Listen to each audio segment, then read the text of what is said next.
such a thing. Me too. I blow my nose. I blow my schnoz. Blow thine schnoz. A full blow through on my schnoz is what I just had. And the Lord said, bloweth thy nose, lest ye be stuffed up. Okay.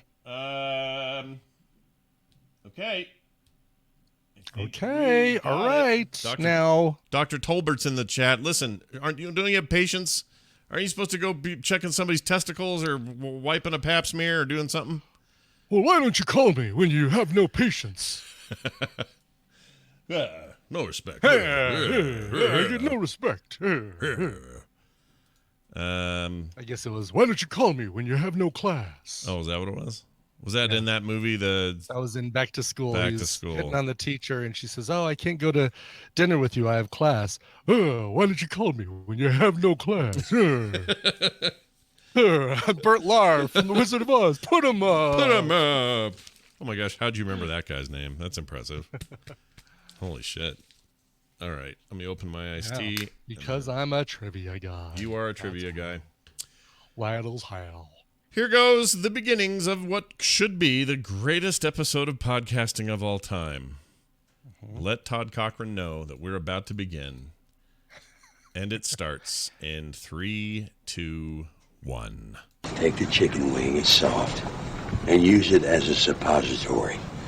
Leave it in for 10 minutes. It'll take you out of your misery. More news later on this CBS station.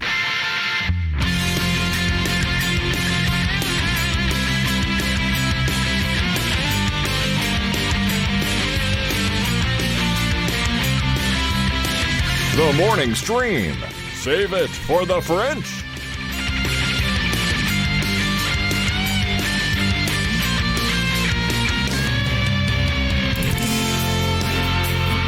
Look at the chat room doing Todd Cochran impressions. It's fantastic. Is it? Can't say it's been that labor of love after this year. Bearded fruit. The Jizz Whiz. The Jizz Whiz. Yeah. We found out today, Brian. That's Brian. I'm Scott. Hi, everybody. Good morning. Oh, hi. Yes, hi. I found out today, I got a message at like 6 o'clock this morning in my email saying that the podcast People's Choice Awards, they're calling it now. No, that's what they've always been called. Well, wasn't it just a category? I thought it was. Oh, you're right, because it was just the right. They were using the general podcast awards was the full thing. Yeah, so and now they're calling it the People's Choice Awards. According to my email, that is. As the people have spoken, and this is their choice. It says right here, you were doing a little bit of This American Life. Yeah, Ira Glass. Yeah, a little bit. It says it's that time of year again. The 14th annual People's Choice Podcast Awards, he's calling it. Nomination periods open on July 1st. We have emailed nearly 3 million podcast listeners over the past week, letting them know that nominations open on the 1st. If you're still actively podcasting, this is the time to get registered so that your fans can nominate your show starting on July 1st. Wait, I thought you... 14 years. Plus, didn't it used to be the I thought they had to... I thought we had to nominate ourselves and pay $10 or something. Wasn't that the deal? Yeah. Well, and your listeners can nominate you too. Like, we pay the $10 to be in the nomination field. But I don't think we're doing that now, are we? Let's see. It's got to still be the case. Let's see here. Podcastawards.com. 14th annual People's Choice Podcast Awards. Open to podcasters worldwide. Register your show to participate. Okay, if I hit show registration, let's see what it asks for. Registration fee. Yeah, they still do a fee. How much is this fee? They don't tell you. Oh, 20 per show? Goodbye. Oh, it's gone up. It was 10. Yeah, they doubled it. Yeah, I'm not doing that. Yeah. Look, there's a stack of trophies over there. I'm good. I'm all good. Right, exactly. I don't need this one again. We won when it was free. Am I still the, let's see here. The Coverville PodSafe music category. Yep. Oh, it's still named after you. That's fantastic. Still named after me. I don't know why we're not the morning stream comedy category, because he hates us. That's why. We won just as much for that. I don't think he realizes that there are times in my life where I think he doesn't know that TMS also has his beloved Coverville Brian Ibbett on it. I don't think he knows that. Right. Or at least he doesn't seem to know. Now, they're associated with the Diamond Group, and, they did that whole thing with the gaming of the system, and that was just, labor. It was not a labor of love that year. I can tell you that for sure. Not at all. Bearded Fruit. Bad gay movies. The Angry Chicken. He's got the Angry Chicken. There, we know them. Anyway, I don't know if I want to call it a labor of love after this year. yeah, that's the one. So anyway, let it be known you can vote for podcasts again. Hey everybody, it's June. They're back. June Podcasts are back. June 18th. That means they got how many days? You got the first. What is 12 that? days. I don't know. 12 days, and then you can 12 days. go see if we're on there. If we're on there, then you can see. That's the weird thing. You pay to be on the list, but then you have to wait for fans to nominate you. Is that the deal? Right, or you can probably still nominate yourself. You pay to be on the list, nominate yourself, and then you probably still want to recruit your fans to nominate you, because I'm sure it's still a popularity contest of who can get the most nominations. See, that's, and we talk about this every year, but that's why I think that the podcast, the Academy, has got it right, because it's not a popularity contest of who can get the most clicks. It's it's members of the Academy listening to your show and saying, "Oh, this one's good. All right, I'm going to nominate this guy," and get people in. Well, in a final note, Todd says The Jizz Whiz. the Jizz Whiz. Take that. It was Giz Whiz. It was always Giz Whiz. It was never Jizz Whiz. Right, exactly. That's a whole different show. It was. All right, so it is the 18th, as I mentioned. It is 2019, and we got a show to do, and we're going to do it.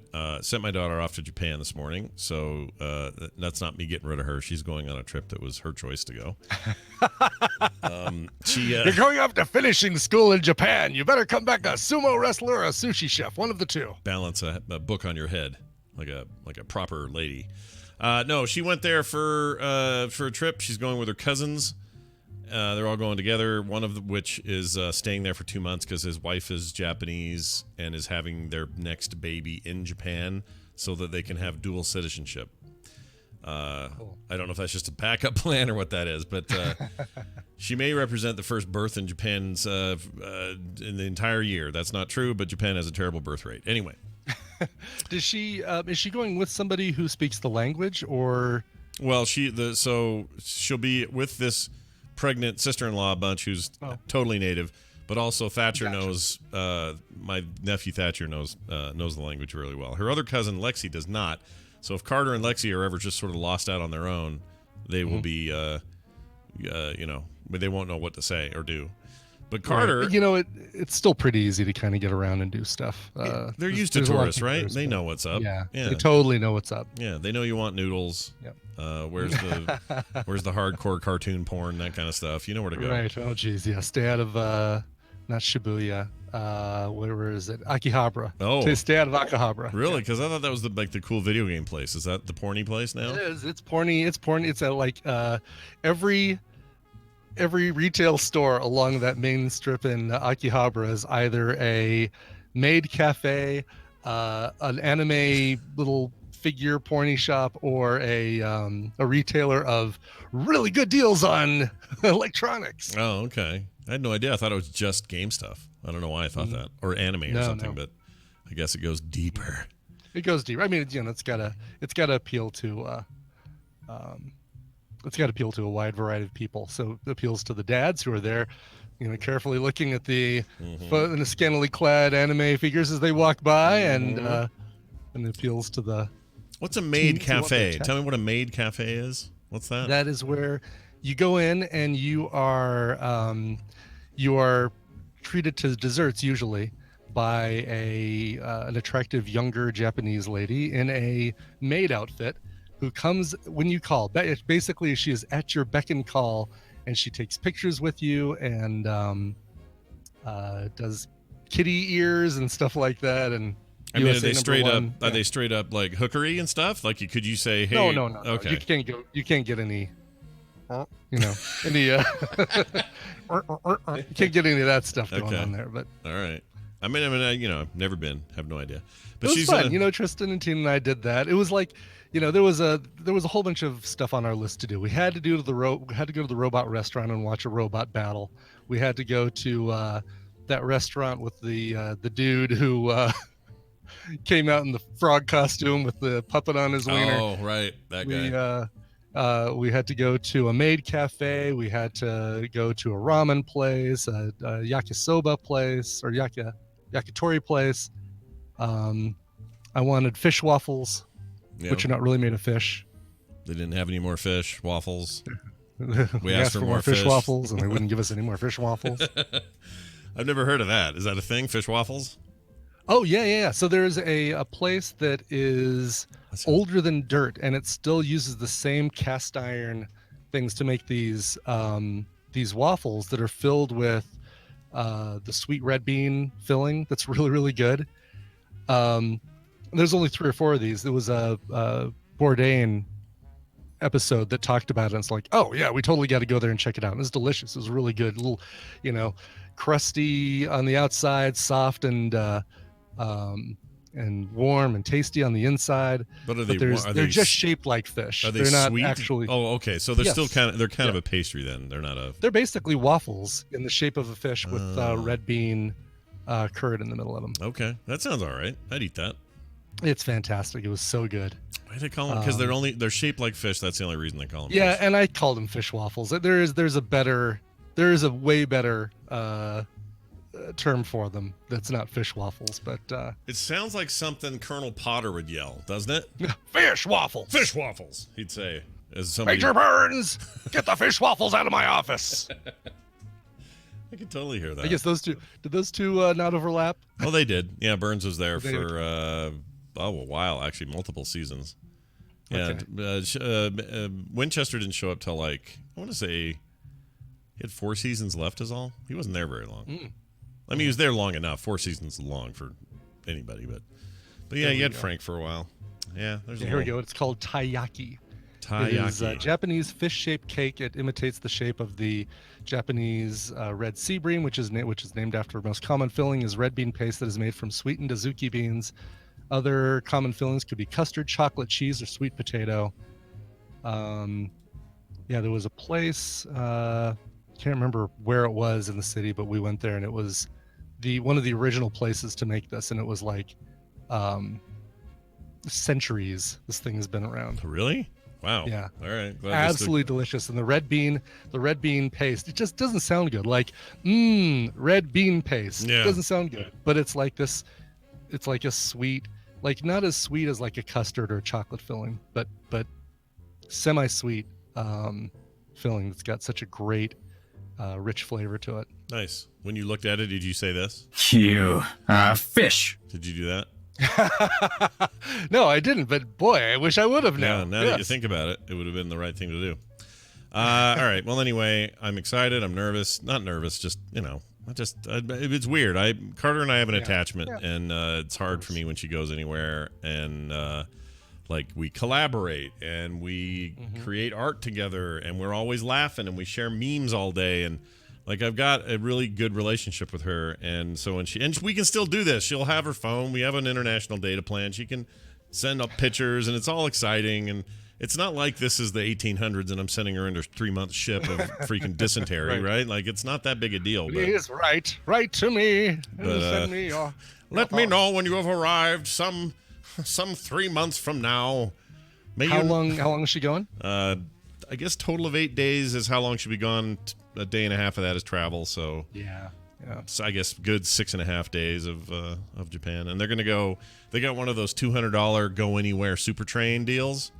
Oh yes, yeah. So it's totally cheap. worth it. Totally cheap. And there's a great app that's in English that will basically say I want to go from here to here, and it tells you not only all right, you want this train and this train and this train, but it says take this train to this station, and then you're going to go up this platform to track 6 and take this train. It tells you track numbers, which is great. Yeah. So they're in She Tokyo. probably already has that, or somebody already has that. Somebody, I think her cousin does, but she's got 2 days in Tokyo, 2 days in Hiroshima, 2 days in Okinawa.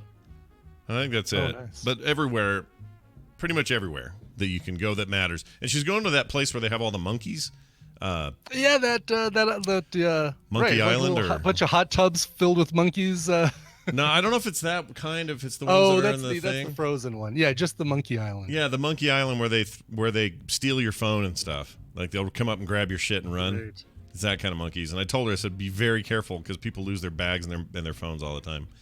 It's funny because there's a cat island, a bunny island, and a monkey island around Yeah, they want to Japan, isn't do. there? There's also a Deer Island and a one other kind So of. it's like a video game, isn't it? Yeah, Like it totally is. I mean, literally, Like- Monkey Island is a video game. That's what's funny. yeah, it totally is. But like, you expect Link to now have to go. Oh, now I have to retrieve the silver gem from Deer Island, and then It does. It feels like a fantasy land, but apparently these are the real deal. So she's gonna go. Yeah, Japanese macaques. I shall see some of that. Is there a Rabbit Island? I don't know. Maybe the chat room there's might a be making rabbit that island. Yes. up. But anyway, she's gonna for sure Monkey Island. That I don't know what the others are, but she loves animals, so that's a big thing for him. That's cool. Anyway, they're gonna have fun. She'll fly home on her own though, because the other two are staying longer for the baby thing. Well, she'll use a plane. Oh yeah, she'll fly home on a plane. Yeah. Yeah, okay. Aeroplane, we call them. She won't fly home on her own. I No, mean, there'll no, be no. Yeah, there'll be yeah. a plane and a pilot. And Yes. I mean, the Atlantic, or the Pacific. Which way are they going? Yeah, they're going Pacific. Obviously, that'd be dumb going the other way. The Pacific is a long, wide breadth of water, of vast nothingness. She'll need a plane to get across it, Brian. That's right. Well, it depends on what she finds on Monkey Island. She might find the rune of flight. Yep. Yep. You never know. At the rune of teleportation, and at the there you Ooga go. Booga Peak, and she'll get that, and it'll go and then she'll fly Exactly. home. It'll all be great. Exactly. Having another half and half this morning. This is not soda or any kind of beer, everybody. It's just a half and half. Look, check it out. It's It's an a Arnold, and it's half Arnold, half Palmer. there's Arnie, looking all golfy and stuff. The late great Arnold Palmer. Yeah, what did he die from? Too much half and half? Like what was his death? The wrong balance of iced tea to lemonade is Yeah. what he died from. I don't know. I mean, I hope not. Incorrect proportions of tea to lemonade. I love them, so I hope I'm not drinking my way to Arnold Palmer's death. We'll see. Don't worry, they won't. Yeah, they're not going to all of a sudden be. Oh my gosh, this is what actually killed him. There you go. Obsidian says he was hit by a golf cart. The Hulk threw it at him. Well, Obsidian's on one this morning. Jeez. All right. Hey, any good Lyft stories yesterday? Anything fun happen with you? I had quite a few. I did 10 rides yesterday to kind of get caught up with my the numbers I have to reach by July 6th for the bonus deal. It was a lot. It's funny. I would actually say, well, let me answer your question first. No really interesting Lyft rides. I mean, I had a guy who came to Denver from New York or came to Boulder. I went up and drove in Boulder yesterday.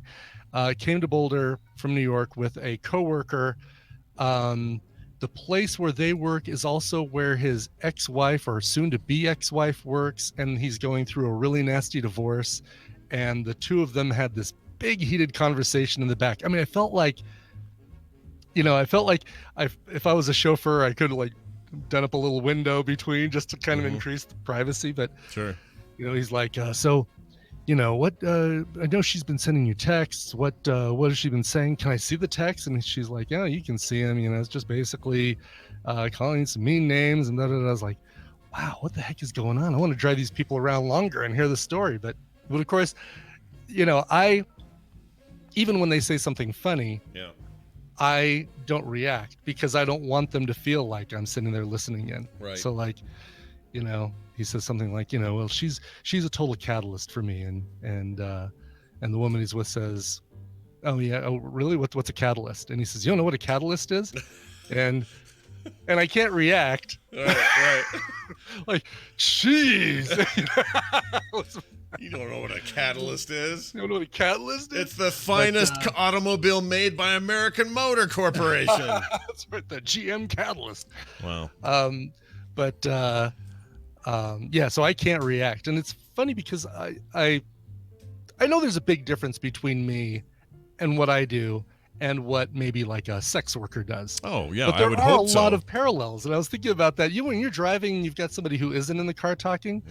Mm-hmm. You think about these things like, all right, well, I based completely on the client, on what they want to do, right? They want to, if they want to talk, if they want to be quiet and just get it over with, then that's fine. Sometimes they get in the front, sometimes they get in the back. Mm-hmm. That's another little parallel. If they want music, if they want it hotter or colder, then I control that. Well, maybe it's not that much like a sex worker. Yeah, maybe not exactly, but no, it's fair enough.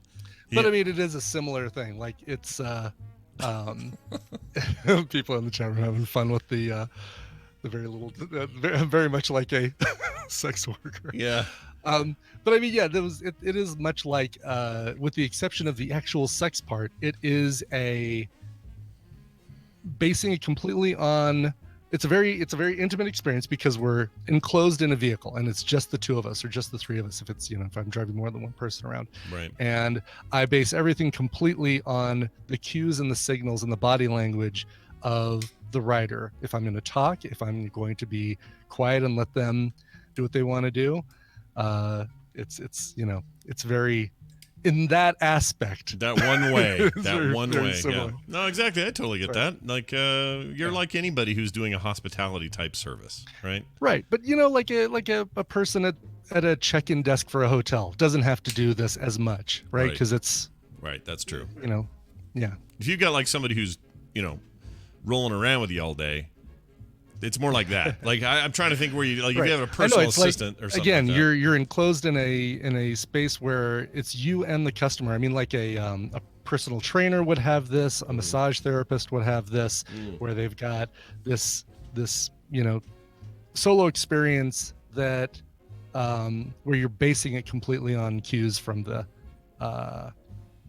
client. Yeah, and there's a certain there's that trust thing flowing through the whole deal, right? Like Right, they- exactly. they have to I really trust that you're didn't not think it was. psycho. I was kind of using it as kind of a little, not a bit, but like kind of like a little comedy thing of saying it's similar. But now Right. that I'm talking about, it, it's like, all right, what kind of is? And the chat room's like, oh yeah, Brian, yeah, sure, just like a sex whisper. Fine, whatever. Look, whatever. all I know is if you're driving erratically or being weird or over talkative, you're not the kind of Lyft driver I want. Brian's Right. describing what I want from my Lyft guy, from my gig economy or whatever that's called. Is that Right, what that's called? The gig economy, where we're all doing driving sharing and you live at my house for a week and there's Airbnb all that and, people driving your right. food to your house. That's the gig DoorDash, economy. Exactly. Yeah. Yep. What does that stand for? That's right. Gig economy. I think it's just gig, like it's a gig, like a band gets a gig and they're doing the gig. Oh, I didn't realize I don't think that. it stands for GIG. Says, in a gig economy, temporarily flexible jobs are commonplace. Companies tend toward hiring, blah, blah, blah, blah, blah. Breaking down gig economy. I'm trying to find a straight definition of Where it. the term comes from. Yeah, because I think it just I'd means never like a thought of that until you just said it, because I always thought it was like short for gigabit or giga, some kind of, 1,000 word or something like that. And Right. I think you're right. Oh, gee, I see what you're saying. Ib de Bloke, Id de Bloke, IB de Bloke says, so you're in a confessional. Kind of. Like it's, but that's the thing. The couple that were in the back, I want to make sure that they don't associate as confessional. Like, I want them to not even think about the fact that I might be listening to the conversation. Like, Right. I don't want to make it obvious. I don't want to be, I'm not there to listen to their conversation unless they're saying, drop me off here and I'll, walk the rest of the way. And just that way I can stop at a Starbucks or something. You're totally right, by the way. I found the definition: temporary work or temporary employment, also referred to as gigs, therefore the gig economy. There you go. I had no idea. Sometimes I get it right. No, you got it. You were totally right. I had it in my head. It was some, Silicon Valley word, Yeah. and it is sort of. Yeah. I mean, it is still kind of a hipster kind of name for the thing, but I've heard sharing economy. I've heard all that kind of stuff, but gig Yeah, economy is right. the hot new phrase, and now I understand its origin. Yay! Funny, I did have a woman I drove yesterday in Boulder who we were talking about working from home because, she was asking me, do I do this full time? I said, no, actually full time I do podcasting and freelance and graphic design. Actually, take that back. I didn't mention podcasting at that point. I just said, I do freelance graphic design, web stuff. She's like, oh, okay. And I said, I just kind of look at this as when I need a break from being in the basement of my house working all day, that I can go and drive for a couple hours and get a little bit of a break. She's like, oh yeah. And, I tried working from home for a while and I'd have Netflix on one screen and my work on another screen. I wasn't getting anything done. I said, yeah, you can't, it takes a certain kind of discipline to be able to work from home. She says, well, now I've switched to podcast. And I said, oh, really? What podcast are you listening to? And it is kind of like thinking, all right, let's a little self promotion here. Let's see what happens. And she Mhm. says, well, mostly comedy podcasts. Oh, hey, we're pretty funny sometimes. I said, oh, well then there's a show you might want to check out called The Morning Stream. And we just pulled up to her apartment when I was starting to tell her about that. So, hey, if she's checking it out, hello there. What was her name? Do you remember? I don't remember. Joanna, I think. Joanna. All right. Joanna. So, hi, Joanna. Hope you're enjoying the show. This is the comedy part. Yeah, welcome to the comedy part of the show. Aren't you impressed? If you don't like this, go watch Bad gay movies. Or Bearded Fruit. All right. None of that's going to mean anything to her if she's actually listening. Not at all. No, not at all. But everyone who's been listening for a long time knows what we're doing. Once you'll catch up. We'll explain all these things. Yes, this is all true. All right. That is somebody named Todd Cochran who's been running the podcast awards for a long time and occasionally mispronounces the names of the shows, like Gilbert Gottfried. Gilbert Gottfried. Wait, what is he? Now I have to remember. Is it Gilbert? I have to hear Gilbert. it. I have to hear it because I love it. Here it is. Gilbert. Here it is. Oh, yeah. Gilbert Gottfried's.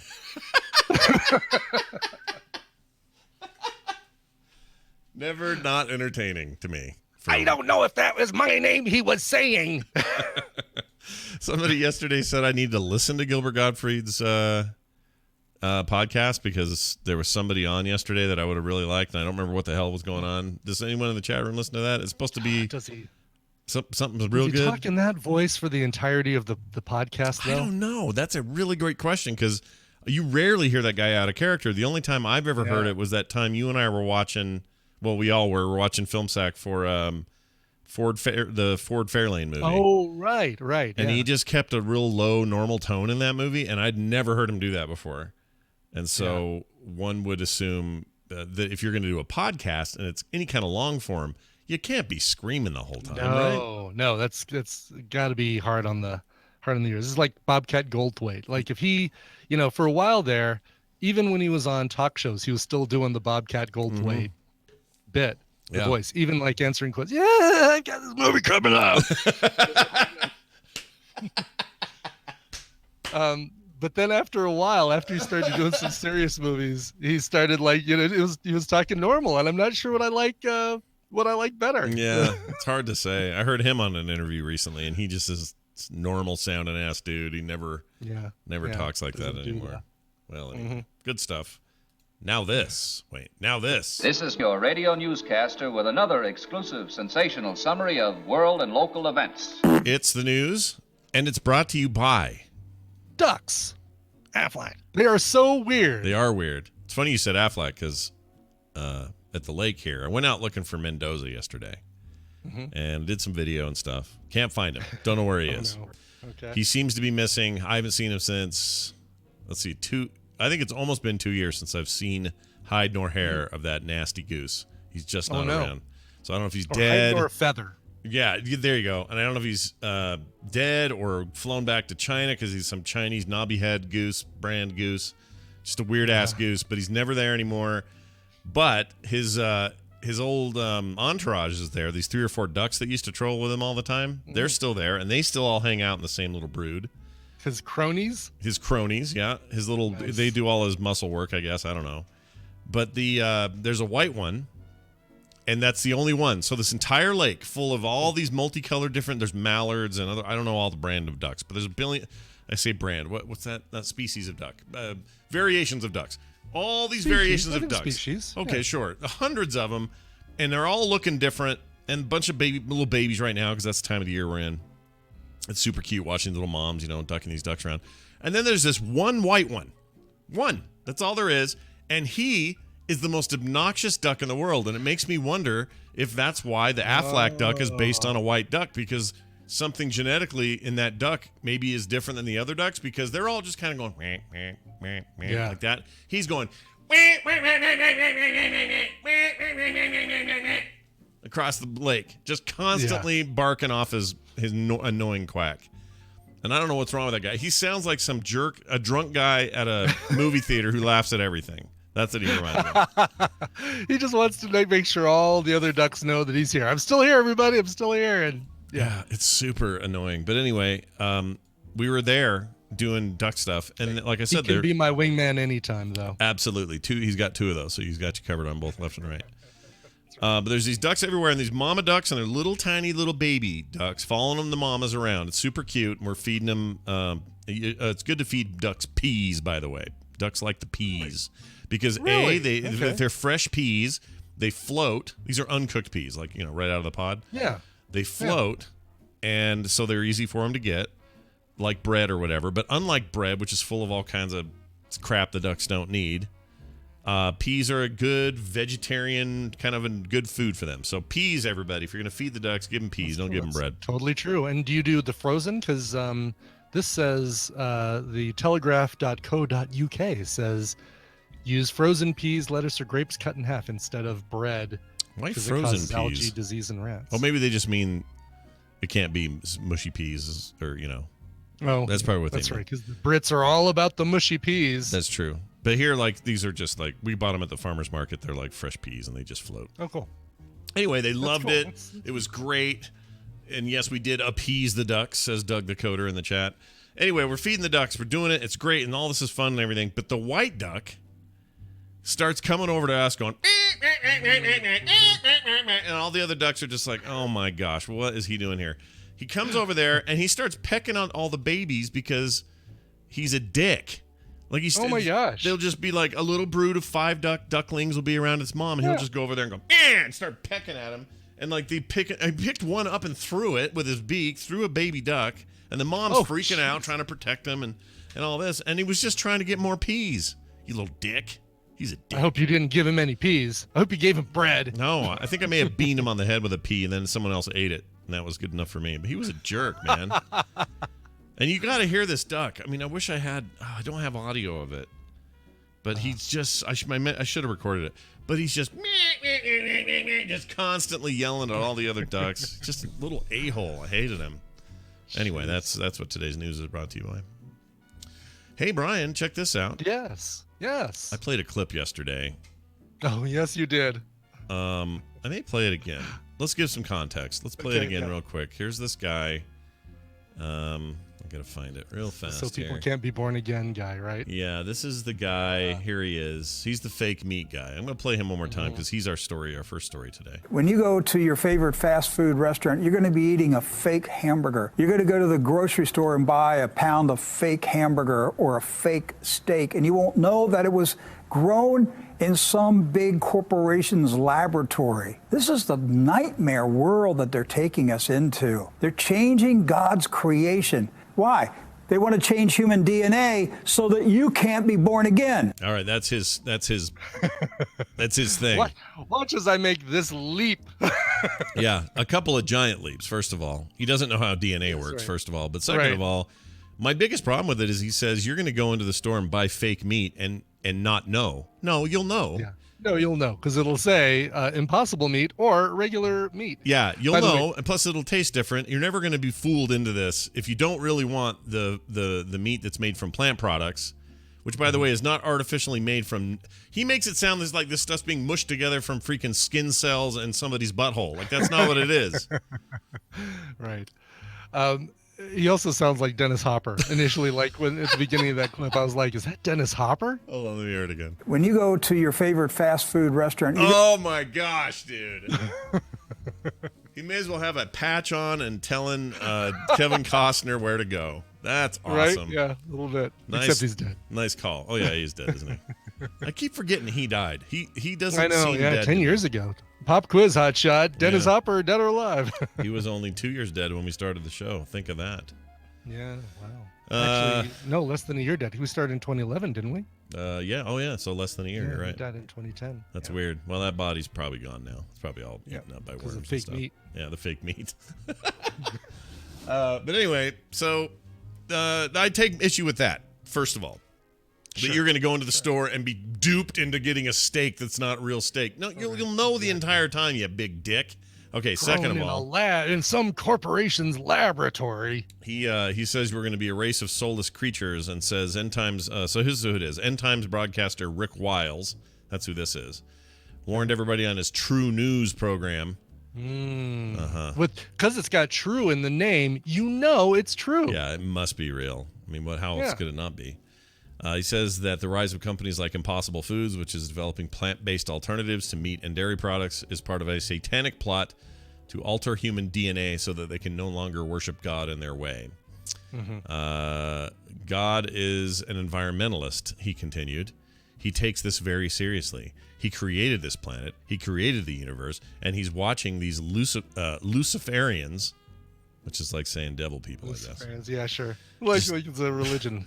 Like it's the name for the religion where you worship the devil. I'm a Luciferian. The Luciferians up the street. Don't talk to them. He says they're going to destroy this planet, destroy the animal kingdom, destroy the plant kingdom, change human DNA. Why? Because they want you to not be born again.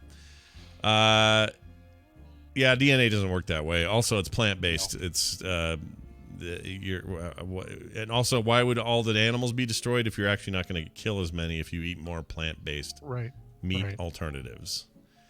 It makes me want to reach through the internet, grab this guy by just one of his nipples. I don't need both. Just one nipple. And I want to twist it so hard until his voice is in this register. Here you go. I want it that high. Oh. That's how high I want it, and then I'll let go. It's fine, but then but he'll never not forget. He'll always remember our time together if I'm able to do that to him for his dumb ideas.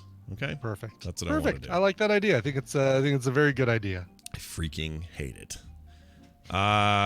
Moving on. I feel like these people. And some people say, "Oh, you're just signal boosting his stupid ideas." No, I'm calling him out. Yeah, exactly. Yeah. Notice we didn't give. Oh, I guess we did say his name, but notice we're not saying his name anymore, so people can't. We're not giving him any more promotion. Yeah, and even if we did, he's an idiot. Yeah. O.J. Simpson's on Twitter. Speaking of idiots, okay. Murderous idiots, actually. He says on his first Twitter post, he did a little video accompanying it. So far, he thinks video is the way you do everything because that's all he's done is video posts. Okay. All right. He says he's got a little getting even to do. He says. Oh. Yeah. Oh, maybe that's not the phrase that that he should use. Yeah. Seems kind of crazy, but this is more than a year after his release from prison. O.J. Simpson launched his new Twitter account Friday. It's up to like 700,000 followers or something like that. With a selfie video, which he says he's got a little getting even to do. Hey, Twitter world, this is yours truly coming soon to Twitter. You'll get to read all my thoughts and opinions on just about everything, says Simpson, age 71, surrounded by greenery outdoors. Just about everything. I'll bet there's one topic that you won't offer your thoughts and opinions on. Probably not. Just one topic that's just about. But it got me thinking about, like, when it first happened, I went, how is it possible that, like, a murderer, a guy who, like, straight up killed people, all right? Yeah. Is on Twitter and gets all these followings. And then it occurred to me, nobody's following him because they're like, oh, the juice. Tell me about your 1976 run with the Raiders or whatever the hell he played. I don't remember who he played. Tell me about your Heisman Trophy. Yeah, nobody cares about that. No one's going to talk. Oh, speaking of Arnold Palmer, he used to do commercials with him. Remember that? He used to do... oh, really? What was the car commercials? Hertz Rent-A-Car commercials together. Oh, right, when he was running through the airport. Yes, right. Yeah, they used to go back and forth. They were like this weird little tag team. That's right, anyway, yes. It is, by the way, his photo is a badly lit picture of him in a suit and an open collar. The banner photo is an old image of Simpson's Buffalo Bills, number 32. Oh, it was the Bills. 32 jersey and helmet. The account, which is location tagged in Vegas, is authentic, confirmed Simpson's attorney, Malcolm Lavergne. He tells... Hashtag still out looking for the real killer. If I did it, I would have done this, he said, or whatever. Remember that book he wrote? If I had done it. This is how I... What a... Oh, dude. He literally stabbed two people to their deaths, nearly severed the head of his ex-wife. Mm-hmm. He's a terrible person. Yeah. Also, Bill Cosby's tweeting from jail. He sent some weird, creepy... keep your families close. We're all about positive family, like whatever. He sends this from his freaking jail. Like, what the crap, dude? The people I'm not wanting to get advice from. Yeah. I guess, OJ's an influencer now, right? So he's an influencer. Great. That's what we need. Here, I'll tell you what Cosby said yesterday. He said, oh my gosh. He says, hey, hey, hey. So he invoked a little... No, really? Yep. Like playing up the Fat Albert. Yep. He says, hey, hey, hey, it's America's dad. No, I think we're done with that. You're not America's dad anymore, dude. Yeah, that's You're America's rapist at the moment. I know it's late, but but to all of the dads, it's an honor to be called father. So let's make today a renewed oath of fulfilling our purpose, strengthening our families and communities. But don't rape people or give them drugs to have them pass out so that you can then rape them. How about that? That's a good idea. Yeah, how about?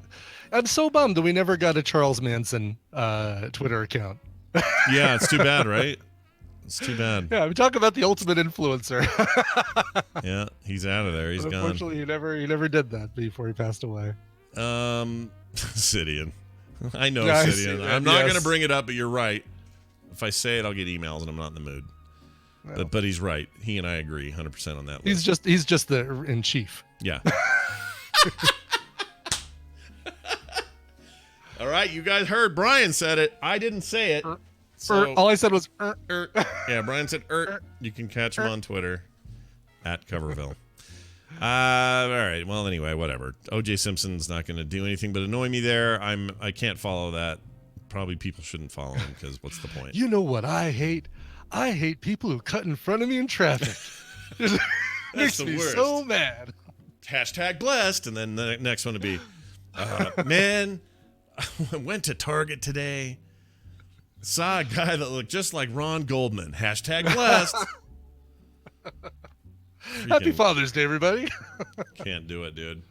Hey, it could be worse. This guy could have a cabinet position. So be glad he's just on Twitter. Oh, jeez. Check this out. This would have been a nightmare. Oh, before I bring this up, did you see that video? I couldn't even talk to Carter about it because it was so bad. But there's a video floating around of somebody was filming while they were having like severe turbulence.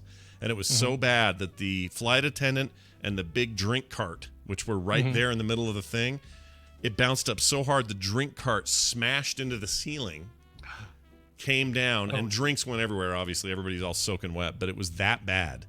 Oh my gosh! To lift that, I mean, that drink cart's heavy. That is like a tank. Yeah, it's bad. I would have freaked out. And there are people. Okay, maybe I'm glad you didn't show it to her right before her flight. Yeah, and as Captain Kipper put it, 10 P-opal injured. He means people. Oh no, P-opals were injured? Yeah, P-opals were injured. Captain Kipper has the video. You should probably watch this. It's automatically playing, and this woman's smart enough. Oh my gosh! Yeah, it just dumps all that stuff all over. Can you everybody. believe that? She's smart enough to put a parka on. Yeah. Oh, now she starts praying. Yeah, right. And look at them all just dripping. She's very upset. Nobody's happy about this.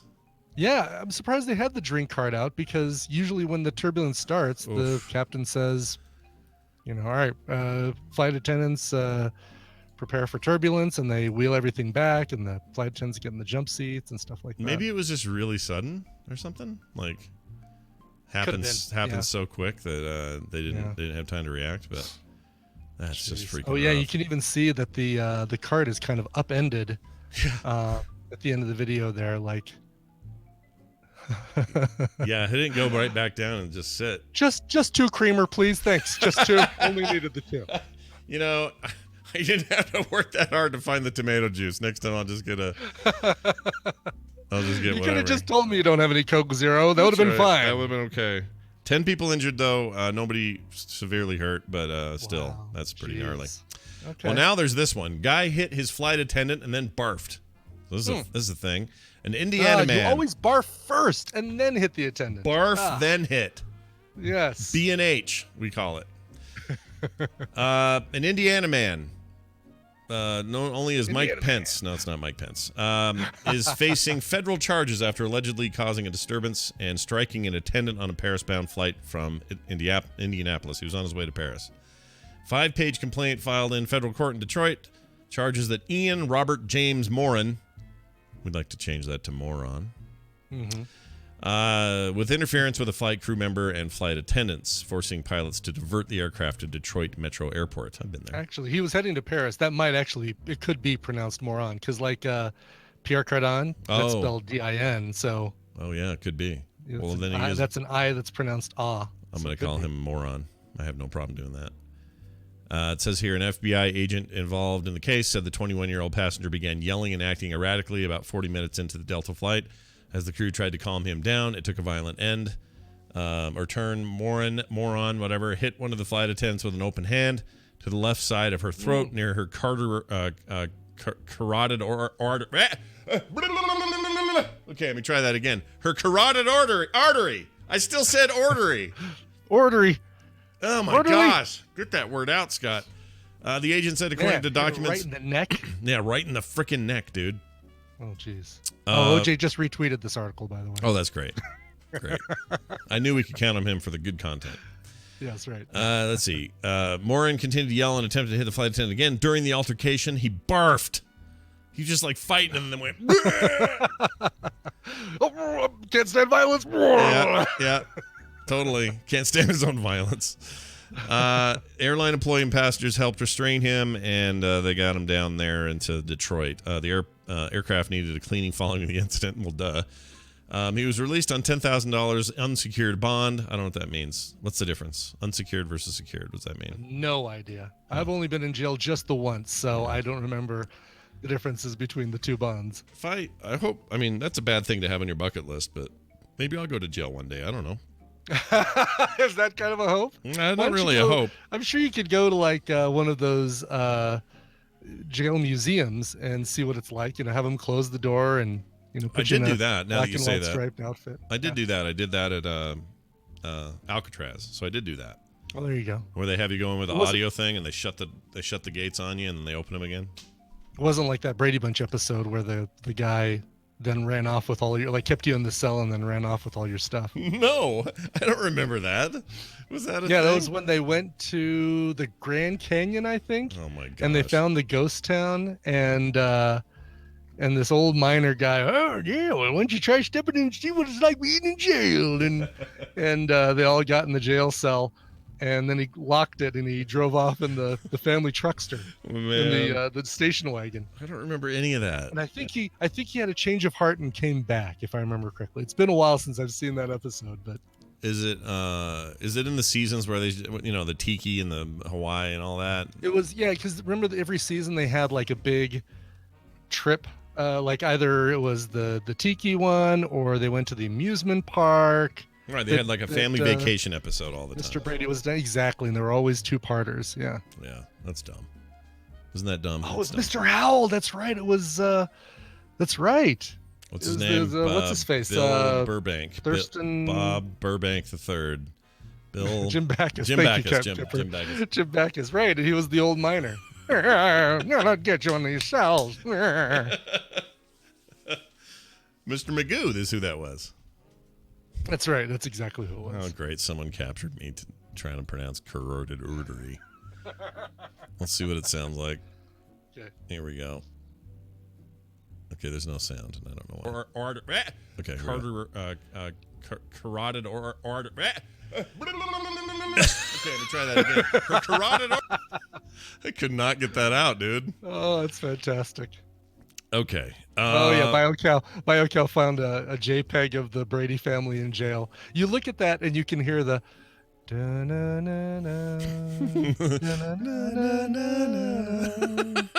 This is a little discordant and sad. Yeah. I haven't watched a Brady Bunch episode since I was like 12. I feel like I should go back. If you get the terrestrial TV, which, when we cut the cable, we started just doing the terrestrial for the local antenna stuff. Mm-hmm. And there's a whole channel that does nothing but show old sitcoms like that. And so you catch it once in a while, that'll be on. And you catch it once in a while, exactly. Yes. That's not a bad thing to have on the background. I wouldn't mind. No, it kind of isn't, No. Like when I'm cooking or something, I don't want, if the news isn't on, then I'll put on something like that, just that, just for the noise, but not that I have to pay attention to. Yeah. And did Sam and the maid ever get married? Did it ever happen, Sam the Butcher? They probably did in one of the later reboot or sequel shows like the Bradys or 7 Brides for 7 Bradys or whatever. Was that a thing? The Bradys. That wasn't a thing. Well, 7 Brides for 7 Bradys wasn't, but there was a serious drama show called The Bradys where it was all of them except for Jan, if I remember correctly. Somebody decided they didn't want to be involved. Let me look that up. Yeah. Oh my gosh. Yes, the Bradys. American like 90s, comedy right, drama. Yeah. Or 80s, maybe 80s. Yeah, 1990. Because Robert Reed. Okay, because I was gonna say Robert Reed died right around that time. And it was like comedy drama series aired on CBS from February to March. It didn't make it a month. Aired from February 28th to March 1st. Yep. Wow. It was very short-lived. There was also a short-lived 81 sitcom called The Brady Brides. That's the one you're thinking with the brides. That's the one I was thinking. So there really was a Brady Brides. All right. I was weird. That's so funny. weird. And then, to of course, me. the variety show, which is the one that's the one I think that Marcia opted out of. Or no, Jan opted out of that one, but she was around for the Bradys. Wow. Maybe. Oh, I can't remember. Do you want to hear the pilot synopsis? Can I just read this to you? Yes. Oh, please. The pilot synopsis of The Bradys. This is what it went like. Okay, here we go. Bobby, now a race car driver, makes it to the Nashville 500, where he is in a serious car wreck and paralyzed from the waist down. Jeez, that got dark fast, didn't Wow, it? yeah.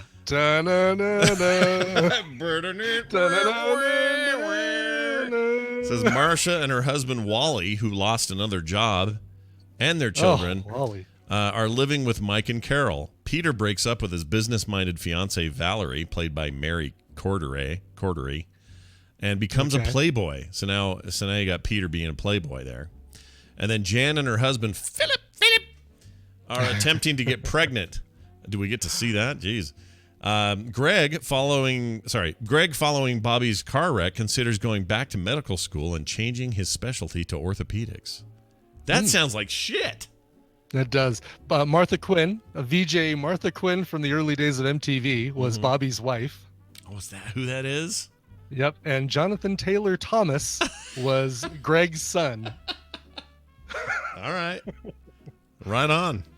And Marcia was not Maureen McCormick. Right. She did not come back for this. She saw this coming a mile away and said, "Yeah, nope."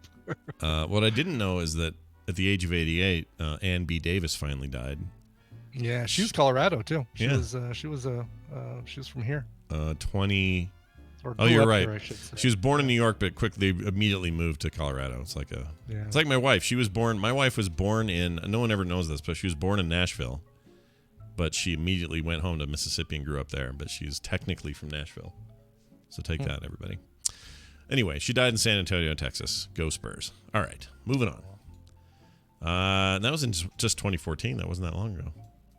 Oh. Right. No. Yeah. It was fairly recent. Do you think people ever said Ann B. Davis is now Ann B. dead? Oh, that's terrible. That's terrible. That's terrible. I should be yelled at for that. I should have emails. People should be pissed. You should tweet at me. The chat room right now should erupt in anger like it's bad. Yeah. What I just said. Too soon, Scott. No, I think that's just becoming a title. Yeah, I think it just might be a title, and we're already through it. Yes. We're going to take a break. When we come back, we're going to make some things with Bill. I assume. I haven't heard from Bill. I assume we're good. Oh yeah, I can show something I finally finished. Oh, super happy about it. Hold on. Someone's texting me. Make sure it's not one of them. Okay. No, it's not. We're good. I can't make it on the show today. Sorry. And then Justin R. Young will be here. He'll be here a little later. Before all that, though, a musical interlude from the stylings of Coverville himself, Mr. Brian Ibbett. Sounds good. You ready to rock, Scott? Are you ready to rock? Always Hello, ready. Salt Lake. Always ready. Andreas, the Greek from Seattle, one of the many, many Seattle Greeks, is recommending one of his absolute favorite metal artists for Indie in the Middle. It's a guy whose stage name is Silent Fall, but his real name is Jay. He also happens to be Andreas's 5-year-old son's school teacher, and he influences kids with his amazing music. This absolutely rocks. This is from the album, or is it just a single? Nope, it's from the Silent Fall album, which you can find on Bandcamp. Make sure to check it out. It's spelled with 2 L's. No, it's just 1 L. Silent Fall. Well, that would be 3 L's technically. Just came out. Here's the song 191. You know what's good about that suppository? When she farts, it's going to smell like Southern fried chicken. You hold that in your heart. Meeting up with strangers and grinding and farming.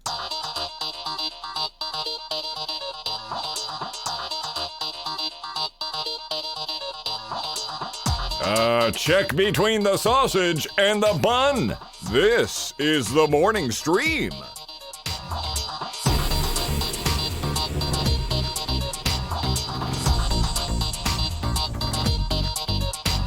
We're back, everybody. Welcome back to the program.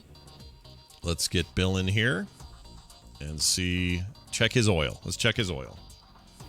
Yes. Check it. Check it. Check his oil. Wait a minute. Why won't he? Oh, I meant to do this before the song or the break ended, but I didn't. All right, he's being added now. That means that he's going to be Johnny on the spot because he always is. He's always much faster than I am. So here's this. But Bill just isn't thinking about danger. You know Bill. You love Bill. It's Bill Doran from punishprops.com joining us as he does most Tuesdays. Hi, Bill. Good morning. Hello. You can check my oil, but it's up to you to find where my dipstick is. Whoa! Hey! Hey-o! They're connected by a thin layer of love. Hey, Bill. Welcome to the show. It's nice to see you, man. How's your week gone since we talked to you last? Pretty good, actually. Oh. I just went in a hot tub this morning, so nice. Feeling pretty fantastic. Color me jealous. That sounds real good, actually. I've got this weird rear rib thing happening, and I don't know what happened. I got hurt doing something, and it just is killing me. And you know what would fix that? A morning in the hot tub. That would do it. Mm-hmm. Yep. Wait, where do you go then? You got like a gym or something, or what are you doing there? I have my ways. I think you have a neighbor who has a hot tub, and there's some shenanigans going on there. That's what I think. A little swapperino, if you know That's what I'm all saying. I want to say about that. All right, fair enough. I prefer to remain mysterious. Wonderful. Bill is here, as he always is, to talk about making cool stuff in the world of making things. By the way, what did you think? I haven't been able to see it yet, but how's that new Adam Savage show? I heard good things. Oh, my God. It's so cool. Yeah? They made a titanium Iron Man. Yeah, and wore it. Actual titanium, yeah. I've got to touch it.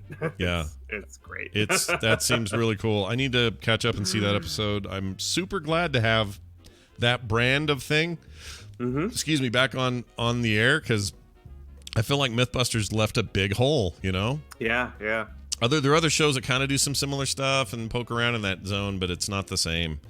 So having the Adam Meister himself behind that is pretty rad. I wanted to get that out of the way before we ask you what you built this week that we can talk about. What'd you build?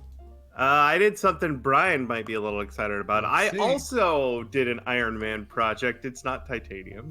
Okay. Disappointed! Last week I had a bit of a Tony Stark mustache going on, and the reason is I made his Mark 50 arc reactor from Endgame and Infinity War, the same one. Is it the one that's floating in the little thing at the end? I don't want to give anything away, but is it that one? It's like the little memorial thing at the end with the deal? That's probably the one. Okay. Yeah. All right. Fair enough. I don't think he had time to make a new one at the end there. Yeah. Anyway, I've made a 3D model. I 3D modeled the whole thing in Fusion 360. I designed it in two parts, so it's got a cavity to put electronics in it.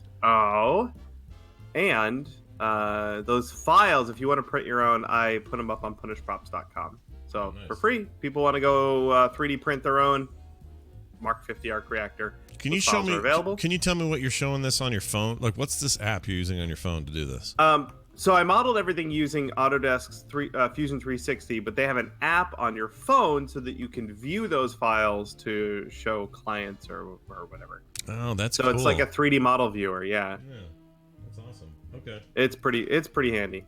And this is just a traditional 3D print file. You poop it out, and then you got to do all your finish work on it.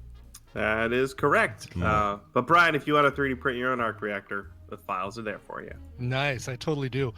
Speaking, and I think I showed this when it was in pieces, but here is the finished Mondeshan from The Fifth Element with the rub and buff and all the pieces painted and glued on. That's so good. You know, there's a sexy little redhead in there. It's amazing. There is, exactly. Multipass. Yeah, multipass. That's awesome. Hold that one up one more time. Can you hold that looks really, really good. Thanks. Yeah, the rub and buff stuff. I swear that thing it elevates a model so quickly, and it's so bonkers, easy to work with. Yeah. That looks like it's cool. made out of metal. You did a killer job on it.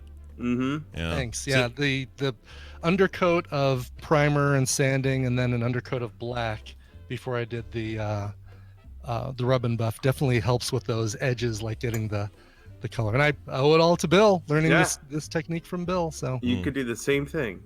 with an arc reactor. You know what I could use this morning? That's right. I just realized I could use a hot tub and a rub and buff, if you know what I'm saying. Oh, Hey-o. yeah. Oh, yeah. Hey-o. Rub and buff in the hot tub. So, just Anyway, Anyway. I printed Yeah. my arc reactor using the Form 2 SLA 3D printer. So this is resin and lasers, so a liquid resin. Compared to most FDM machines, this is just a ridiculous amount of fidelity. So other than cleaning up areas where the support material touched the model, I didn't even sand it. I just painted it. Yeah, It you looks see amazing. you're doing the back end of it here on the sandpaper, but just so you can get rid of the where it I guess where it was mounted. Is that your printer, or do you co-op that thing, or what's the deal with that printer? That one is mine. Okay. Yeah. All right. And that, I assume that's a much, like if you're in a, obviously you're in a business where that sort of stuff makes sense, but for the average 3D printer person, is that a huge expense to jump to something like that and go to a resin printer, or what? It's quite a jump up, although I will say it's worth it if you can swing it. That printer by itself costs, I think, $3,500, although they have a new one, so that one's gonna drop in price, I think. But the printing material is about $120 a liter. Ooh. And that'll print about the same amount as a roll of filament, which you can get for $20. So the cost in printing is drastically higher. So I don't use that machine to print everything, but for small, highly detailed things like my arc reactor, it was the obvious choice. Nice. Okay. I kickstarted. I have no idea when it's actually going to get delivered. I think it's supposed to deliver in the fall, but it's a entry level resin printer called Longer. Okay. They have 10 days to go on their Kickstarter. It is it's an SLA 3D resin printer, and super early birds are gone, but I got in for $199, and it's not, I'm not going to be making any arc reactor size stuff. It's probably going to be like 4-inch by 4-inch, 4-inch cube stuff, but jewelry and little parts and pieces that little figures. Little figures is going to be perfect for that. Resin is awesome in general. It's cool. Like we used to work with China amazing. to build some stuff when I worked for a company, and we used to build resin stuff over there, and everything looked better than all the alternatives. Like we could have done porcelain or all these different kind of materials, and none of them looked as good as resin did. Yeah. So the sort of showcase part of this arc reactor is I put an EL panel in there. So it's an electroluminescent panel. It's about a 4-inch square piece of material, and when you run power through it, the entire thing lights up blue. What's really cool about this panel is so long as you don't disconnect any of the panel from the power, you can cut it to any shape and it will still light up. So I was able to cut it to the sort of Superman logo looking shape that Tony Stark designed into his thing there. And then just slide it right in. And then I had a little grate that went over it. And that was the whole light up process. It was actually quite simple. Wow. That's cool. Yeah, the only real challenge was powering it. There's a battery pack for it. So I had to cut a hole in my shirt and run wires through my shirt down to my pocket where I had the battery. That's is it a fairly large battery to power that thing? Yeah, it's not too bad. It's 2 AAA batteries. Okay. They do make battery holders that run off of the smaller coin cells. If I had got my hands on one of those, I might have been able to build it right into the arc reactor, but I didn't. Yeah. I was going to ask if those watch batteries would work, but it sounds like they would, but it'd be a little bit more that's cool. Yeah, I just needed the right battery holder. Right. And what's cool is that it gives it a solid glow, as opposed to like if you did LEDs, where it'd be really bright in some places, but then not in other places.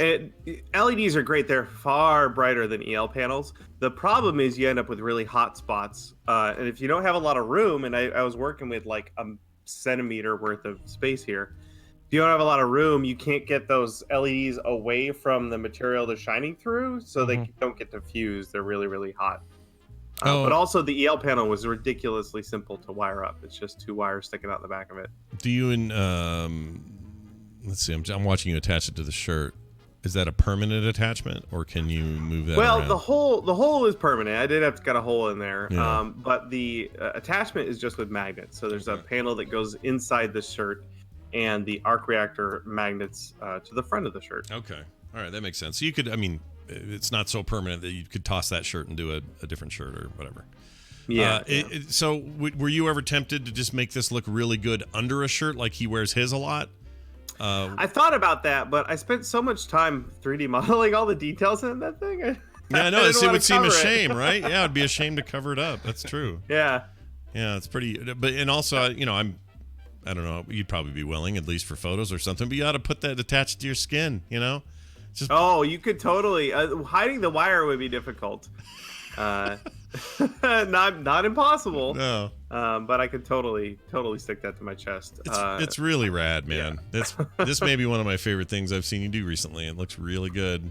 It's super fun. Yeah. That can be found at punishprops.com and of course on the YouTube channel, which we just watched it on there on the stream. Bill, anything else this week that you can leave us with? Yeah, I've got a fun project or video for everyone to check out.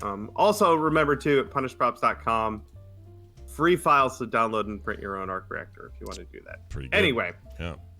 Paul Jackman of Jackman Makes, he likes to make things bigger than normal, and he made a hand plane that's gigantic, and I'm putting a link in the chat. So if you look up Jackman Works hand plane, you'll find it. And when I say bigger, I mean like 10 times bigger than a normal hand plane. It's like the size of a red wagon, like a flexible flyer. It takes 2 people to use it. You can use it. It is a functioning hand plane.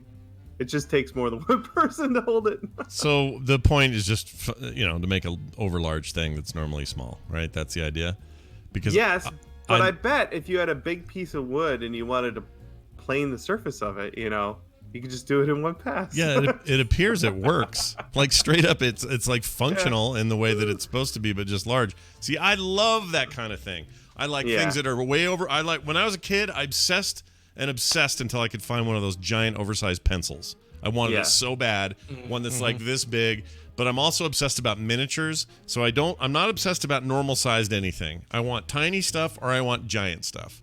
Yes. I don't know why that is. I'm sure it's a common thing. Somewhere in here I've got stuff like that and I can't find it. But this is totally my jam. And it works too. Look at him using it. Yep. Oh my god. Well, Marco Terenzi is an artist who makes very small hand planes. So if you want to go to the other side of the spectrum, look up Marco Terenzi. Is this a trend? Is this a thing I can find more of? Like people are making jumbo things or tiny things and stuff like that? I don't know how you would find it, other than just finding people who are doing this sort of stuff. That's really cool. But I'll put a link in the chat to Marco's page. He does miniature tools, and they're incredible. I'm into ridiculously miniature. Oh, look at that little anvil. Uh-huh. That's so cool. Yeah. All right. Oh, the tiny axe next to the quarter. Yep. I like the smaller stuff way better than the big stuff. I mean, Captain Kipper says neat, but honestly useless. Yeah, no. The neat is the part. That's the important part. Nobody's going to chop a tree down. That describes everything I build. Yeah. And even functionally useless, but still pretty neat. Yeah. But like the ball peen hammer even has like the chalk of wood that splits, or I'm sorry, the chalk of metal that splits the wood to hold the hammer end on there. Yeah. Mm-hmm. That's amazing. I'm all in on this stuff, man. God, that vise is nice too. Makes me want to do stuff. And then I won't. I'll just make podcasts. Hey, Bill, it's a pleasure to see you and have you and bring you here as always. Chinbeard on Twitter. Of course, punishprops.com is the place to go. Something rad's being built probably right now that you'll get to see next week. So probably check it out. Bill Doran, have a fantastic day. And thanks for hanging out with us. Thank you, Bill. Bye, Bill. Oh, very good. That's a good man, that Bill. Man, that's cool. I love little stuff like that. Yeah. Oh, my dream job would be to work on like a set of like claymation animation where they have really realistic sets and just build little tables and plates and chairs. How cool would that be? Yeah. Dude, so rad. That'd be awesome. All right. I'll get over myself. Let's call Justin. I don't have to think about this anymore. Justin Robert Young coming on in to give us his hot takes on whatever it is we talk about today. Here's his theme. These are their stories. Do do diddly dee dee. Oh, I'm terrible with names. Justin Robert Young in the thick of the Democratic hoo-ha dealio happening right now. I don't know what that means, but it's Justin. Hi, Justin. Welcome.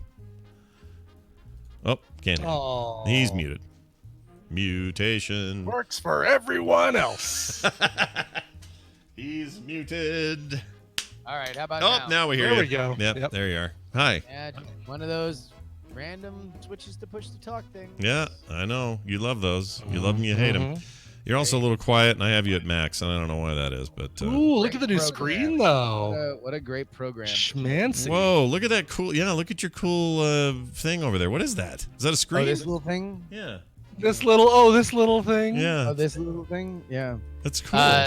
No, I got the word from Darren Kitchen. He was moving out of his studio in downtown Oakland, and he's like, hey, look, I got a bunch of stuff that I am too lazy to list on Craigslist. So if you just go ahead and take your pick before I liquidate the rest of it. And so I saw this stand-up monitor, and I'm like, I can figure out something to do with that. Yeah. Who made you the cool neon 3D logo thing? That's rad. That is something a Diamond Club member named Vulcan did the actual animation, and then ICU did the 5-hour YouTube video that I am now Chromecasting to the monitor. So that's just on a 5-hour loop. That's great. 5-hour loop. That's great. 5-hour loop on YouTube. I mean, this is like the jankiest of janks, but for now it's working. I don't know exactly what I'll do eventually with it. I would like to have it be a more interactive part of the set, but for now it's bringing a little bit of a cyberpunk vibe that I'm kind of digging. Do you worry that when you get anything from Darren Kitchen that it's been hacked to like capture your body waves and like transmit your brain to some secret hideout somewhere? Like I hang out with him too much that at this point I just assume he knows all of my biometrics. Like he's reading all of my emails. Okay. He knows my entire evacuation schedule. Okay. At some point he's just going to ask me if I'm hydrating him. Okay. All right. Yeah. No, if you hang out with a guy long enough, it's no big deal. But that guy's too smart about hack stuff. It would scare me to death. But that's awesome. Nice touch in the studio there. So Justin, we are ever closer. Today, I heard today officially Trump starts his campaign today. Today's the day. Is that true? Today's the kickoff of Donald Trump is going to officially announce his candidacy to run in 2020. Not that he particularly stopped running for president once he won the presidency in 2016. But, there was some interesting stuff I was reading today. Analytics have been an increasingly huge part of politics, and specifically micro-targeting since Obama in 2008 really, utilized Facebook in a way that a lot of people hadn't. Which it's funny because in political circles, people act like Barack Obama, like, oh my God, the genius of the Obama campaign. They used Facebook advertising. Yeah. Like it's not like they just used the product the way it was designed to be used. It just hadn't been used in politics before. And that is really the big focus for Trump this time. His new campaign manager is Brad Parscale, who ran his digital operation, which might have been the only thing that wound up being more professional than it should have been on that campaign. Everything else was fairly ramshackle duct tape and bubblegum, but the Facebook targeting was very good, as was kind of evidenced by the turnout. And so now he's the big boss, and apparently they got 100,000 are you guys hearing an echo? I am now. Yeah, just as you were saying that, I was hearing the echo. Oh, I'm not hearing it at all. All right, here. Phil for 2 seconds. It's gone. It's gone now. So I think it might have just been a temporary Discord Okay. glitch. Yeah. All right. Should be okay. So he is announcing today at the Amway Center in Orlando, Florida. That seats 20,000 people. They got 100,000 requests to get a ticket inside that event, according to campaign reporting. Everybody who requested to go had to give their zip code, a working email, and a working phone number, so they can be tracked, basically, and they can be activated. They can be let know. They can be fed the right messages. They can, this is the future of campaigning. I'm sure everybody at this point, especially in this audience, has probably gotten the text messages from the campaign volunteers. Are you Are you in for? I mean, out here it's Kamala Harris has a big thing. I know everybody in Texas really got pelted with Beto text messaging advertisements, but right. That's a new fascinating campaign front where actual volunteers. The way they get around that is actual volunteers are emailing you. Text messaging you. It is basically a phone bank where that is a real person texting you saying, hey, are you in for blank? Now they're copying and pasting the messaging, but it's not a robot, which is crazy. Right. That is crazy. It's weirdly grassroots, but the technology is as high, but so is the grassroots effort of it is high, which is kind of a weird combination. Like, you can't just automate this stuff with robots or else you're screwed. Or at least I think you're more screwed. Well, no, that like violates mass texting. Well, that too, yeah. Laws. Yeah. But also just wouldn't work. People would hear it and go, whatever, it's a robot. Like, don't care enough to talk to me. Like, having actual volunteers call you is just going to be a more... Oh, no, but this isn't calling. This is texting. This is just saying, like, are you in for Bernie? Oh, I see. And so they're copying and pasting and texting and sending it. But when you respond, and as you know, kind of the memes have sort of been born, where people are now getting snarky with what they think is a robot, and then a real person is like, oh, okay, sorry, we'll take you off the list. Yeah. I am I wrong to just, like, how do I explain this? I don't ever want to be on anybody's list. Not because it's annoying or not because I'm, I don't want to check my phone all the time. Not like that. Yeah. I know what I know, and I don't need them to talk to me. So in other words, if I'm evaluating candidates on whatever side of whatever the issues are, whatever the votes for, or whatever the candidate is, I don't need them to text me about it. And if I was going to go to a thing where it was 10,000 people capacity and everybody who wanted to get in there had to give a working phone number and text, I'd say, oh, well, I don't want to go that bad then. You know what I mean? I don't want you texting me. Why would I want that? I don't want that. You're not going to tell me anything I can't find out for myself. Yeah, but this event is not for, I mean, although I can't imagine you being less excited for an event than the Donald Trump 2020 election announcement. Yeah, right. Well, that's why I was being more generalized about it, because of course. But even then, I mean, this is not for people like us. It's probably not for most people in this audience, although maybe some. These are for diehards, people who are really, really, really, really excited about this candidate or any candidate that has a venue like this that they're looking to fill out. But more than that, it is a data gathering organization. So if you are a diehard and you do want to be alerted whenever there is some new piece of news or a new opportunity to donate, then that's for you. Yeah, I guess so.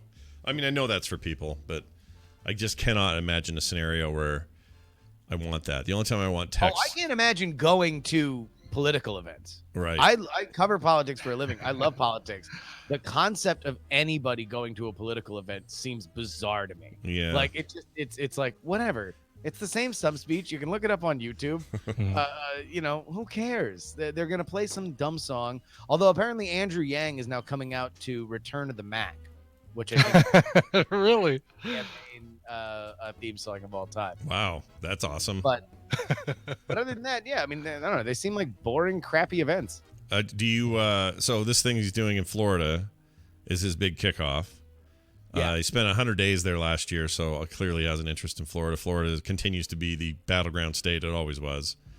Although that's going to be, it's a very interesting state in 2020. Number one, it's a must-win for Trump. Yeah. Like, if Trump does not win Florida, like there were a few battlegrounds, and then there's like kind of must-win battlegrounds based on the map. Dr. Bird's here. And Florida is a must-win battleground for Trump. That has had a lot of demographic changes. When the hurricane hit Puerto Rico, you had a lot of Puerto Rican citizens. Man, I guess I was going to call them refugees, but I guess technically they're refugees if they're like leaving one place and going to another, even though it's the same country.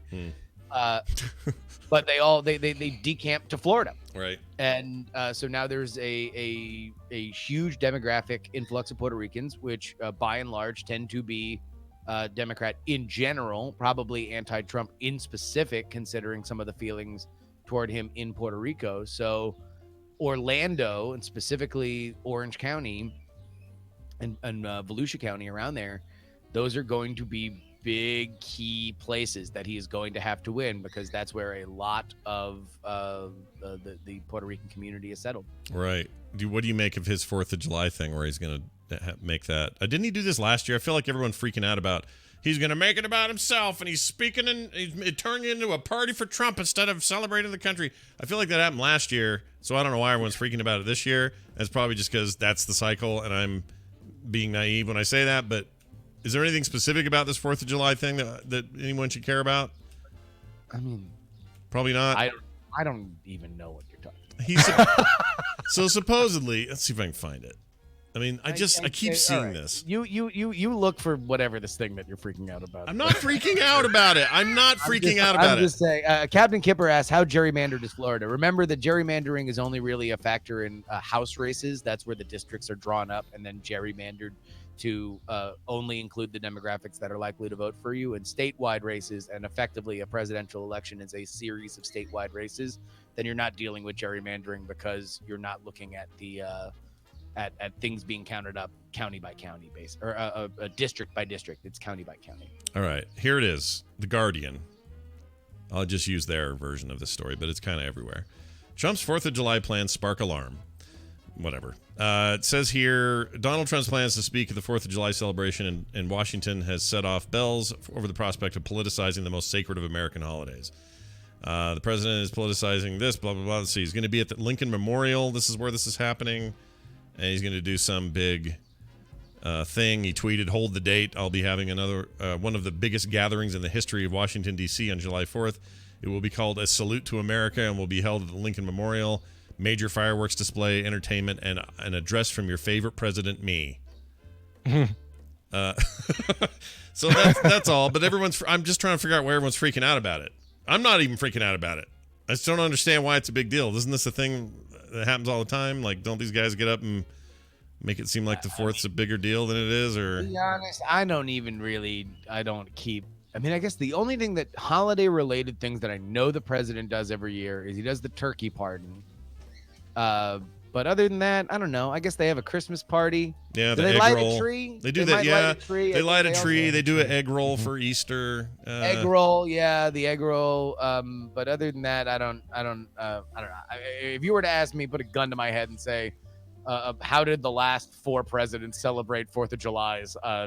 You'd see my brain splattered across the wall. Yeah, you probably wouldn't know. Okay, so let me ask you this: do you think this is a hypothetical?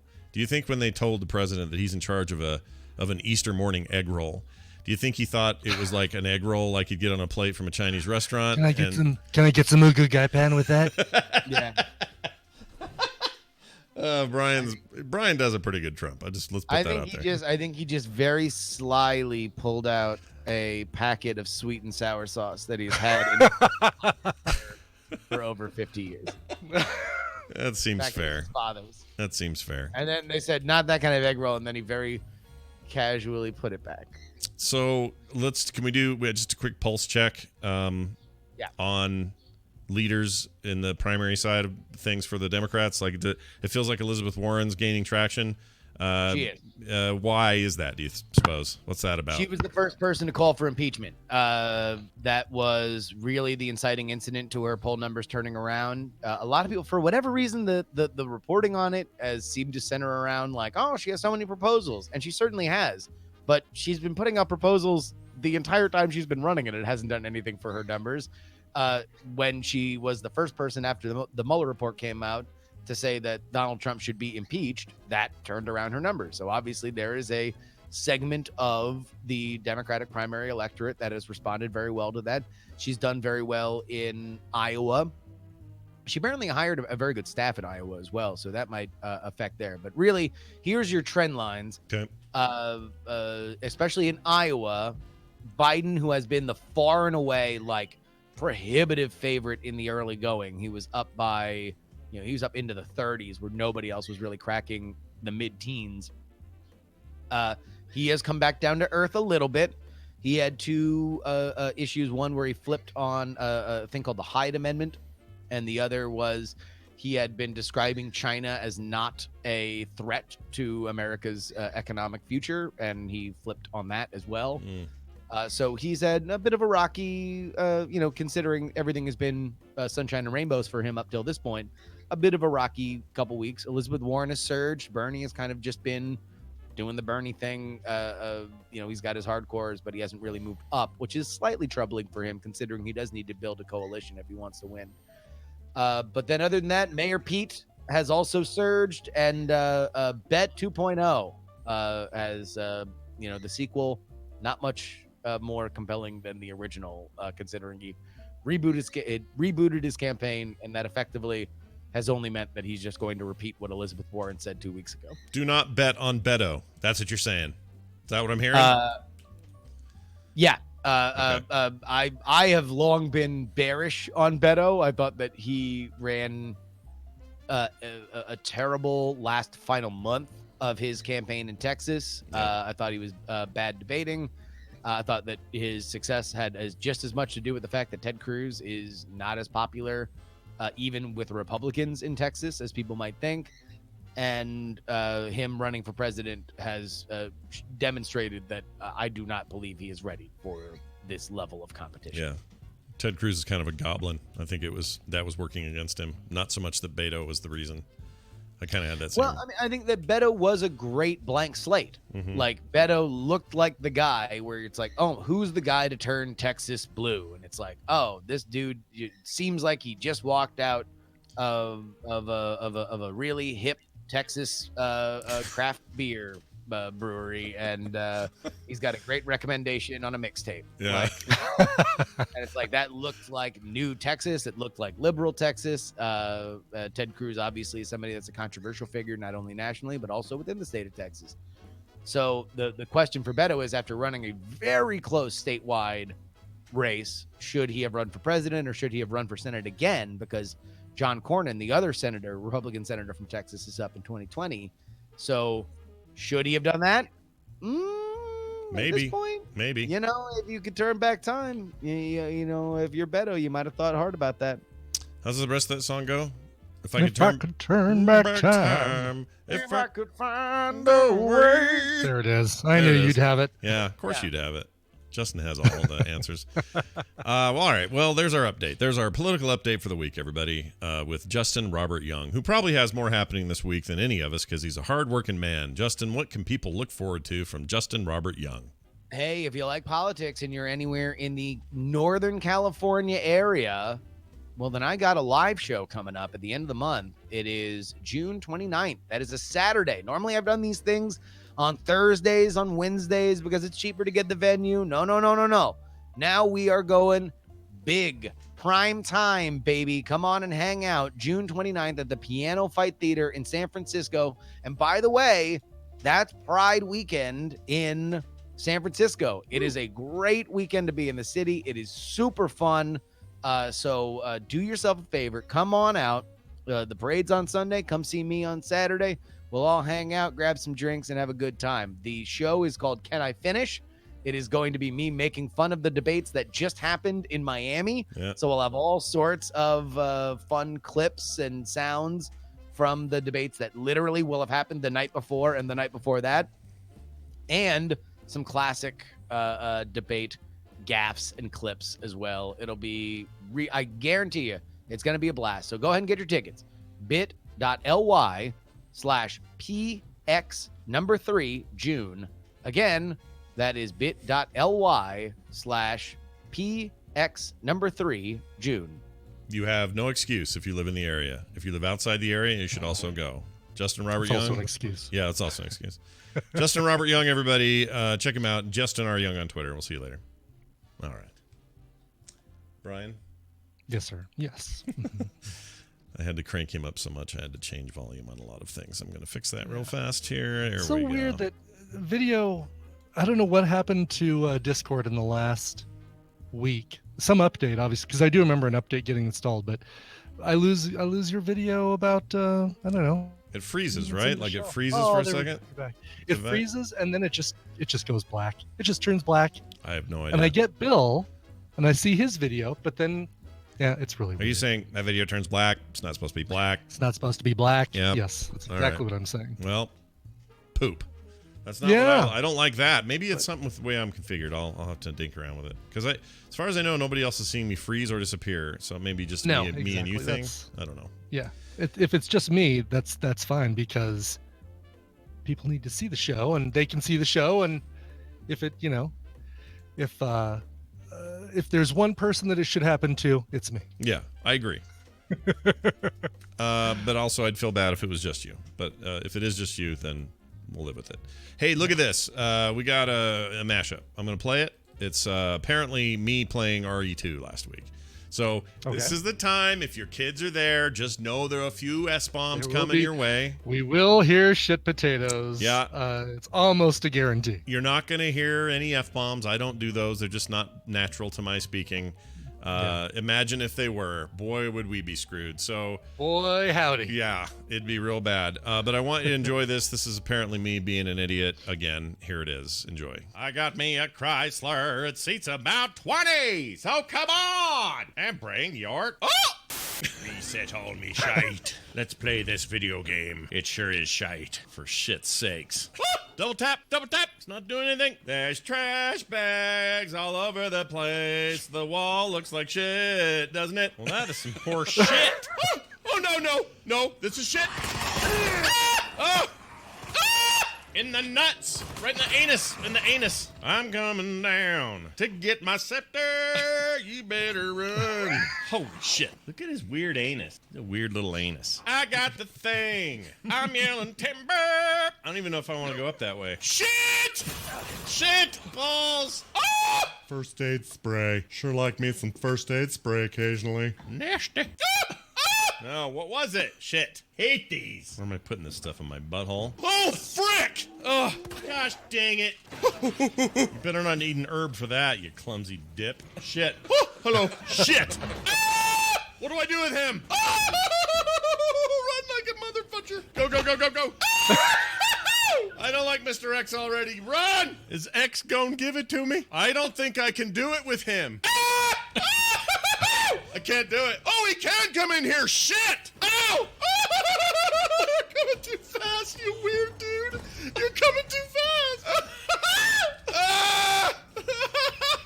I hate him. Oh, shit! I can't do it. I really can't do it. I'm not kidding you guys. It'll kill me. I can't do it. Oh, I'm freaking out right now. I'm freaking out. I had to quit that day. Did you really? Like a half an hour early because he scared me so bad. It sounded like once you realized he could come in the room, was that the point? Well, somebody had said anywhere that there was a save typewriter, you know how those Resident Evil games had those old typewriters you'd save on? Yes, herbs and save typewriters. You gotta love it. And someone said, well, anytime there's a save room, meaning there's a typewriter, he can't come in there. But it's not true. He followed me into this room that had a typewriter, the main hall of the police station. So that rule is non-existent, or maybe that's the only exception. But I believed those people, and he came in there anyway. And it was scary. I think a little pee came out. That's a good one. I like that one a lot. I also like the really close to an F-bomb, but I think it was Fulcher. Yeah, or Mother Fulcher? Fludgers or something like that. Well, something like that. Yeah, yes. not quite full. I don't usually go full F-bomb, but no. These games come close. They get me there. Mm-hmm. All right, we're done with the show. We are grateful to have had you all here listening and being a part of it. Thank you to those who support us at our Patreon, patreon.com/TMS. We were a early Patreon, one of the first to come out of the gate, and we're still there, and we need your help. So head on over there, patreon.com/TMS. If you're looking for our email, our phone number, our Twitter accounts, our Reddit page, all that stuff, I got good news. It's at one simple link, frogpants.com/TMS. All right, we got to go. Brian, play a song. Oh, yay. This one's going out to Dustin from Delton. Dustin from Delton. I love that rhymes. He says, hey, since I'm turning the even number of 40 this year, I wanted to hear a song. Hopefully this one that I just heard recently. If not, Brian has my blessing to find a great song that's liked that I might find awesome as well. Love you guys. Love all you guys do. Keep it up. And hopefully Scott can find Daryl's cursing of daylight savings time before he plays the song. P.S. Scott, I know you're a busy guy. Please don't forget to add the song. Oh, sorry, yeah. Dustin. Thanks, Dustin. You won't ever get any break from that, by the way. Yeah, no, I don't understand it either because they know I don't. Well, I guess he doesn't know if you're going to play this on PM or not, so I guess that's fair. But I don't. That's true, yeah. If it's PM, sometimes I've forgotten. I have a new system, and I haven't forgotten since. You'll notice in the last 2 weeks, I haven't forgotten. It's been very good. But on regular days, I never forget because part of the process is right in front of my face. So just, I understand, but you don't have to tell me anymore, everybody. It's all good. Right. Yeah. All right. The song is a cover of Blue on Black, originally done by Kenny Wayne Shepherd, covered here beautifully by Five Finger Death Punch. These guys rocked it. This one is, it's in the ballpark of that great Disturbed cover of Sounds of Silence. It's not as good as that, well, in my opinion, but it's really good. Jackalope Ashley is laughing about Kenny Wayne Shepherd. All right, well, laugh all you want, Jackalope Ashley. All right, laugh all you want. This one comes from their album last year called "And Justice for None." Here's Five Finger Death Punch and Blue on Black. All right, as I get ready to play that, I will now fulfill their other request, which was this thing from Daryl. Here you go. Thanks a lot, time change. It's middle of the night that I'm going to work now. Yeah, that's as cranky as he gets. It's cranky. Yeah. Cranky Daryl, I think, is the best Daryl. He'll drop you an F-bomb. He'll give you one of those. All right.